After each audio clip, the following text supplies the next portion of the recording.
함께하는 묵상 2021년 8월 20일 하나님께 삶을 내려놓은 증거 예레미야 17장 19절로 27절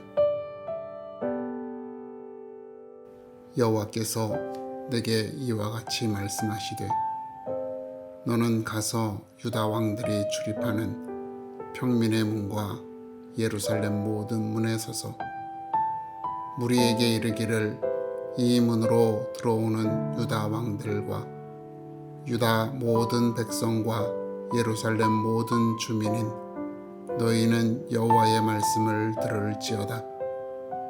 여호와께서 이와 같이 말씀하시되 너희는 스스로 삼가서 안식일에 짐을 지고 예루살렘 문으로 들어오지 말며 안식일에 너희 집에서 짐을 내지 말며 어떤 일이라도 하지 말고 내가 너희 조상들에게 명령함 같이 안식일을 거룩히 할지어다. 그들은 순종하지 아니하며 귀를 기울이지 아니하며 그 목을 곧게 하여 듣지 아니하며 교훈을 받지 아니하였느니라. 여호와의 말씀이니라.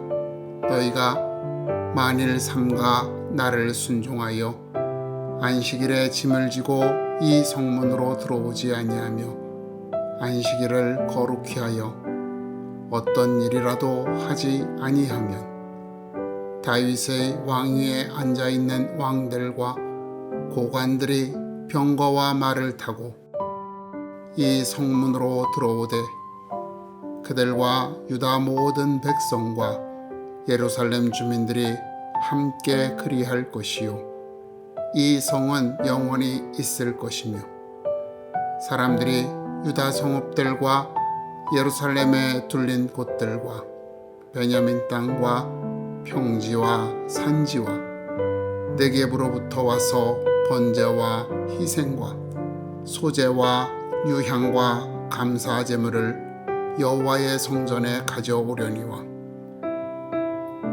그러나 만일 너희가 나를 순종하지 아니하고 안식일을 거룩되게 하지 아니하여 안식일에 짐을 지고 예루살렘 문으로 들어오면 내가 성문에 불을 놓아 예루살렘 궁전을 삼키게 하리니 그 불이 꺼지지 아니하리라 하셨다 할지니라 하시니라.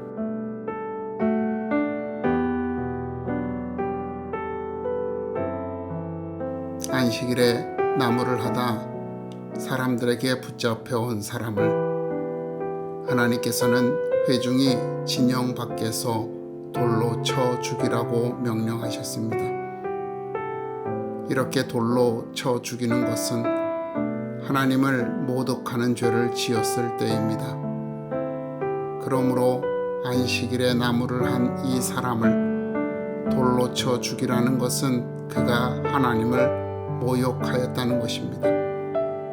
어째서 안식일을 지키지 않고 나무를 한 것이 하나님을 모독하는 것이 될까요? 사실 광야에서 나무를 구하는 것은 매우 중요한 일입니다. 광야는 매우 건조한 황무지입니다. 더욱이 낮과 밤의 온도차가 심한 지역입니다. 그렇기에 음식과 난방을 위해 나무를 준비하는 것은 매우 중요한 일이었습니다. 이렇게 중요한 일을 한 사람을 하나님을 모독했다고 판결한 것입니다. 이는 광야가 하나님을 철저하게 의지하도록 훈련하는 장소이기 때문입니다. 하나님께서 만나와 메추라기를 주시며 안식일을 거룩히 지키라고 하신 것은 그들의 생계를 하나님께서 책임지신다는 것을 알게 하시기 위해서입니다.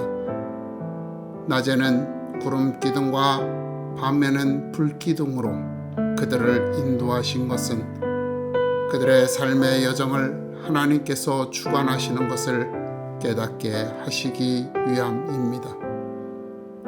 이 모든 것으로 그들의 삶이 하나님께 의존해 있음을 깨닫게 하시고자 하셨던 것입니다. 그리고 그 대표적인 명령이 안식일이었던 것입니다. 그런데 이 안식일을 지키지 않고 나무를 한다는 것은 자기 스스로 자기의 삶을 돌보고 지키겠다는 것을 의미하는 것입니다. 그는 하나님께서 베푸시는 삶에 만족하지 못한 것입니다. 하나님께서 변함없이 돌보시지 않을 수도 있다고 의심하였던 것입니다. 그렇기에 그는 행위로 하나님의 말씀을 믿지 않는 하나님을 모독하는 죄를 범한 것입니다. 어느 시대에나 하나님께서는 이스라엘 백성들이 하나님의 돌보심과 지키심을 믿고 그 삶을 전적으로 맡기기를 원하십니다. 그래서 본문에서 예레미야 선지자를 통하여 안식일을 거룩하게 지키라고 다시 한번 권면하시는 것입니다. 안식일에 성전에 짐을 지고 들어가지 않는 것, 집에서 짐을 지고 나오지 않는 것은 생계를 위하여 일하지 말라는 것입니다. 하나님께 삶을 맡기라는 것입니다. 그러면 다시 다윗의 영광을 허락하실 것입니다. 그러나 그렇지 않으면 예정대로 심판하실 것입니다. 풍전등화와 같은 위기가 계속되는 와중에 사람들은 예레미야의 말을 듣지 않았습니다. 결국 그들은 스스로 살 길을 찾았고 심판의 자리로 걸어갔던 것입니다. 예수님께 고침을 받아 걷게 된 38년 동안 누워있던 사람이 자기 자리를 들고 돌아가는 것을 유대인들이 보았습니다. 그들은 그를 붙잡아 안식일에 일을 한다고 꾸짖었습니다.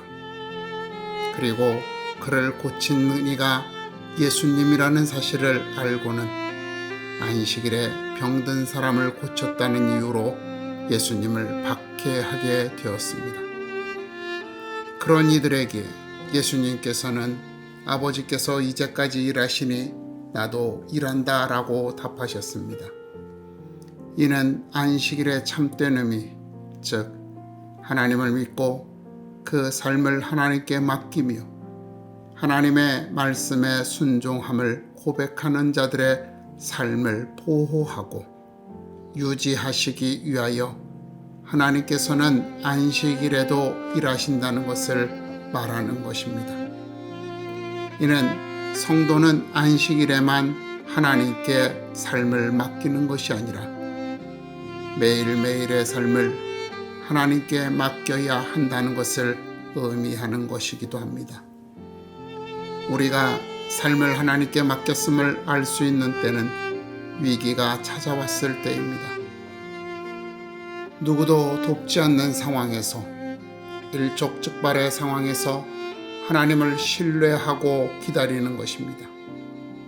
눈앞에 펼쳐진 위기를 극복할 수 있는 거짓과 폭력, 부정과 불이라는 수단이 유혹하고 있으나 넘어가지 않고 하나님을 신뢰하고 기다리는 것입니다. 설령 그 위기를 극복하지 못하였을지라도 실망하거나 좌절하지 않고 변함없이 하나님을 신뢰하며 고난 속에서 하나님을 찬양하는 것입니다. 이런 사람이 삶을 하나님께 내려놓고 맡긴 사람입니다. 지나온 어려운 순간들을 돌아보십시오. 얼마나 하나님을 신뢰하고 삶을 내려놓았었습니까? 위기의 징후가 보이자마자 혹은 조금 힘들어지자마자 하나님께 맡겼다던 삶을 당신이 주관하겠다고 도움을 구하러 여러 사람에게 호소하지는 않았나요? 하나님께서는 그 위기의 순간에도 당신이 전적으로 하나님께 그 삶을 맡기기를 기다리십니다. 그런 당신의 삶을 통해 하나님께서 영광 받으시기를 원하십니다.